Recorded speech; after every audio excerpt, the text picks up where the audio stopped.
নমস্কার বন্ধুরা, বাংলা হেসেলে আজকে আমি আবার চলে এসেছি একটা নতুন রেসিপি নিয়ে, টমেটো সসের রেসিপি। আপনারা তো বাজার থেকে টমেটো সস কেনেন, তো আজকে বাড়িতে কিভাবে সহজ পদ্ধতিতে টমেটো সস বানাবেন সেটা আপনাদের সামনে শেয়ার করব। তো পুরো ভিডিওটা দেখতে থাকুন, সাথে থাকুন। তো টমেটো সসের জন্য কি কি লাগছে? টমেটো সসের জন্য আমি এখানে নিয়ে নিয়েছি পাকা টমেটো, এই দেখুন, এই যে পাকা টমেটো, আর তার সাথে নিয়েছি বিট আর পাতিলেবু, চিনি, এখানে আছে লবণ, এটা আছে ভিনিগার। তাহলে চলুন আমরা রেসিপিটা শুরু করি।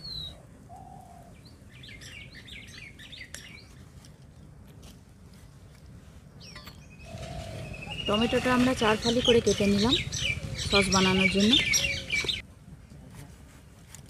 এই দেখুন টাটকা বিট, এখনই বাগান থেকে তুলে নিয়ে এসেছি।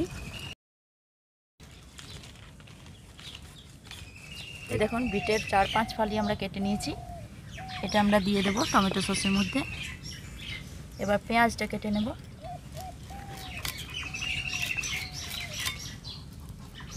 একটা পেঁয়াজ নিয়েছি। উনুন ধরে এসছে, আমি এবার কড়াইটা বসিয়ে দেব।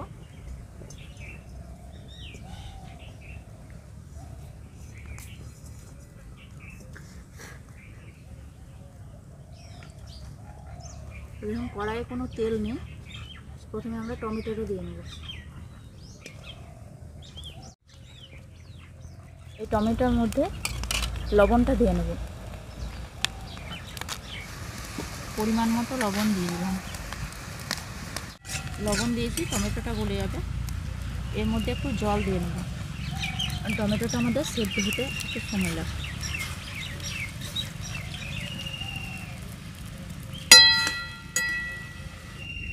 এদিকে উনুনে দাও বাবু, উনুনে বড়।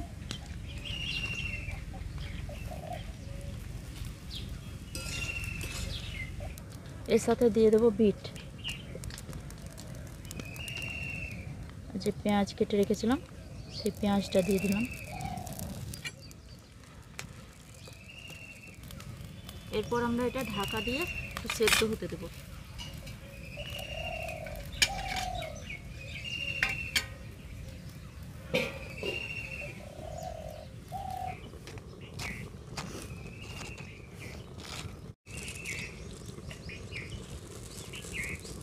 টমেটো সস বানাবেন বাড়িতে, তখন টমেটোটা পাকা দেখে নেবেন, আর পাকা টমেটোটা সসটা ভালো হবে।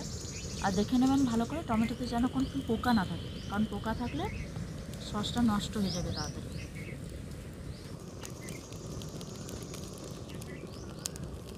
রিজু, আজকে কলা পাতায় ভাত খাবো বলছিলি না? তা মামাকে বলে দিবি তাহলে। দিদা এখন রান্না চাপা, তারপর ভাত খাওয়ার সময় বলে দিবি, বলবি আজকে কলা পাতা ভাত খেতে খুব ভালো লাগে বল। ওই যে দেখ কলা গাছ আছে, পাতা কেটে নিয়ে যাবে।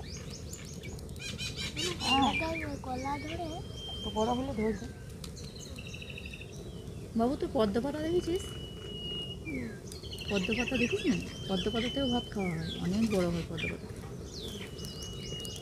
এটা তো 4 কোনা মতন কেটে যায়। পদ্ম পাতাটা কেমন হয়? ওটা গোল, এত বড়। এবার আমরা ঢাকা খুলে দেখি টমেটোটা সেদ্ধ হয়েছে কিনা।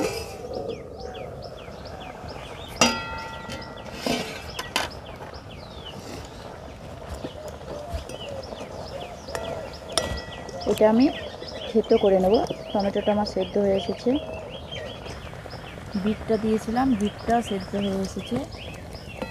টমেটো, পেঁয়াজ, বিট সব গলে গেছে। বিটটা দেওয়ার জন্য রঙটা ভালো এসেছে। আপনারা এইভাবে এটা মিশিয়ে নেবেন।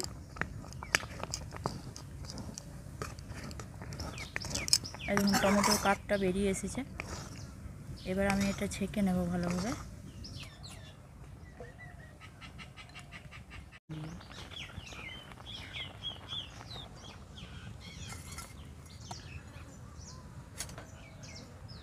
এটা ঠান্ডা হবে, বাটিতে ঢেলে নেব।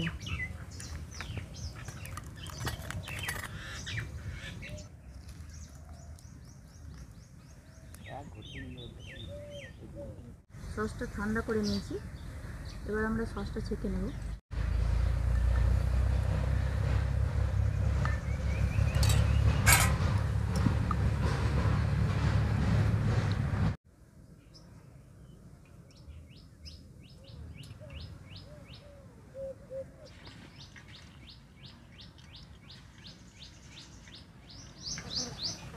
এটা আমি দুবার পরিষ্কার করে ছেঁকে টমেটোর কাপটা বের করে নিয়েছি। এই যে আমার টমেটোর কাপটা বেরিয়ে এসছে।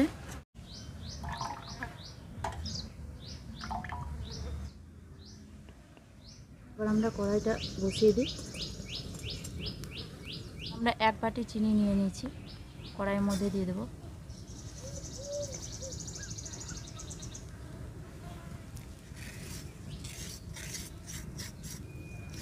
টমেটো কাপটা বের করে রেখেছিলাম, সেটা আবার কড়াইয়ের মধ্যে দিয়ে দেবো।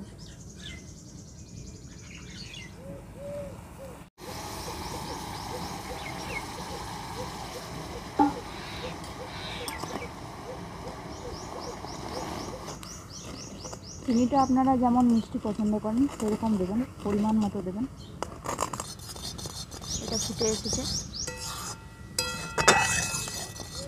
এরপর এর সাথে আমি এই দেখুন পাতিলেবু নিয়ে নিয়েছি, পাতিলেবুর রস ব্যবহার করব। এবার এই লেবুর রসটা এখানে দিয়ে দেব। আমি এখানে পাতিলেবু ব্যবহার করেছি, আপনারা চাইলে তেঁতুলও ব্যবহার করতে পারেন। দেখুন এটা এবার ঘন হয়ে এসেছে। আপনারা যদি টক বেশি পছন্দ করেন তাহলে টকটা বেশি দেবেন। এখানে আমি টমেটোর পরিমাণ কম আছে তাই হাফ চিপি ভিনেগার এখানে দিয়ে দিলাম।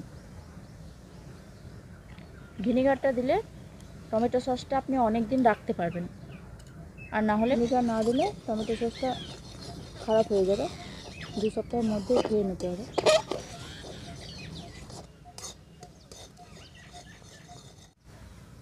এটা আমার হয়ে গেছে। এবার আমি টমেটো সসটা নামিয়ে নেব।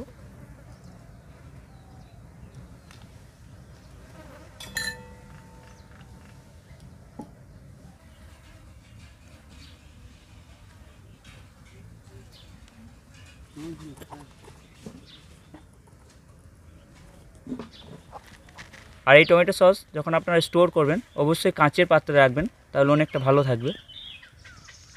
আর এই টমেটো সস আপনারা অনেক দিন পর্যন্ত রাখতে পারবেন।